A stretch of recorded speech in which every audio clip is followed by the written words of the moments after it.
వచ్చిన సన్నాసి నీ పార్టీ మళ్ళీ అధికారంలోకి వస్తుందా? నీవు మళ్ళీ రాజీవ్ గాంధీ విగ్రహాన్ని తీస్తా అని మాట్లాడతావా? చింతమడక పోతావు బిడ్డ, నువ్వు అనుకుంటున్నా ఈ చింతపండు అవుతుంది అక్కడికి గిన వస్తే. ఆయనకి ఇప్పుడు తెలంగాణ తల్లి గుర్తొచ్చింది. ఇన్ని రోజులు గాడిదలను కాసినవా? 10 సంవత్సరాలు తెలంగాణ తల్లి విగ్రహం పెట్టలేని సన్నాసి తెలంగాణ గురించి మాట్లాడే నైతిక హక్కు నీకెక్కడదని నేను అడగదలుచుకున్నా. అందుకే పెద్దలు బట్టి విక్రమార్క గారి అనుమతితోని డిసెంబర్ 9, 2024 నాడు సచివాలయం లోపలనే తెలంగాణ తల్లి విగ్రహం పెట్టే బాధ్యత మేము తీసుకుంటాం. డిసెంబర్ 9, 2009 నాడు యూపీఏ చైర్పర్సన్ శ్రీమతి సోనియా గాంధీ గారి నాయకత్వంలో ఈ దేశ ప్రధానమంత్రి మన్మోహన్ సింగ్ గారి క్యాబినెట్ మంత్రివర్గం శ్రీ చిదంబరం గారు తెలంగాణ రాష్ట్ర ఏర్పాటు ప్రకటనను డిసెంబర్ 9 నాడు ప్రకటించారు. ఇదే కాకుండా మన నాయకురాలు శ్రీమతి సోనియా గాంధీ గారి జన్మదినం కూడా డిసెంబర్ 9. ఖచ్చితంగా తెలంగాణ తల్లి విగ్రహం సచివాలయం బయట కాదు, సచివాలయం లోపల తెలంగాణ తల్లి విగ్రహాన్ని ప్రతిష్ఠించే బాధ్యత నేను మా మిత్రుడు బట్టి విక్రమార్క గారు తీసుకుంటాం.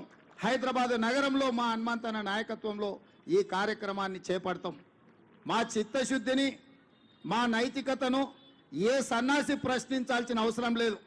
మీలాక మేము తాగుబోతులం కాదు, రాత్రి కోటి పొద్దున కోటి మాట్లాడడానికి, లేకపోతే మాట్లాడింది మర్చిపోయి మళ్ళా కొత్తది మాట్లాడడానికి మేమెవరము మీలాంటి తాగుబోతు సన్నాసులం కాదని ఈ వేదిక మీద నుంచి నేను చెప్పదలుచుకున్నా. నువ్వు ఎప్పుడొస్తావు రాజీవ్ గాంధీ విగ్రహాన్ని తీయడానికి? తారీఖు చెప్పు, మా జగ్గాన్నకి చెప్తా, మా జగ్గాన్న వచ్చి అక్కడ ఉంటాడు. అప్పుడు తెలుస్తుంది బిడ్డ, నీకు రాజీవ్ గాంధీ విగ్రహాన్ని ముట్టుకుంటే ఏమవుతుందో అప్పుడు కానీ నీకు అర్థం కాదు.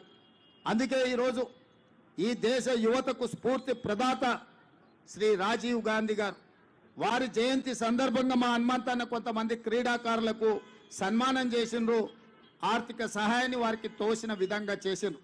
అందుకే ఈరోజు ఈ రాష్ట్రంలో, ఈ దేశంలో మన జరిగిన ఒలింపిక్స్లో మన పర్ఫార్మెన్స్ ఏమాత్రం బాగా లేదు. సౌత్ కొరియా లాంటి చిన్న దేశానికి 32 పథకాలు వచ్చినాయి. నేను సౌత్ కొరియాలో ఒక యూనివర్సిటీకి పోతే ఓన్లీ 1 యూనివర్సిటీలో 16 పథకాలు వచ్చినాయి. ఒకే ఒక అమ్మాయికి 3 గోల్డ్ మెడల్స్ వచ్చినాయి. వాళ్ళని చూసి నేర్చుకోవాల్సిన అవసరం ఉంది. అందుకే సౌత్ కొరియన్ స్పోర్ట్స్ యూనివర్సిటీ లాగా యంగ్ ఇండియా స్పోర్ట్స్ యూనివర్సిటీని తెలంగాణలో ప్రారంభిస్తున్నాం.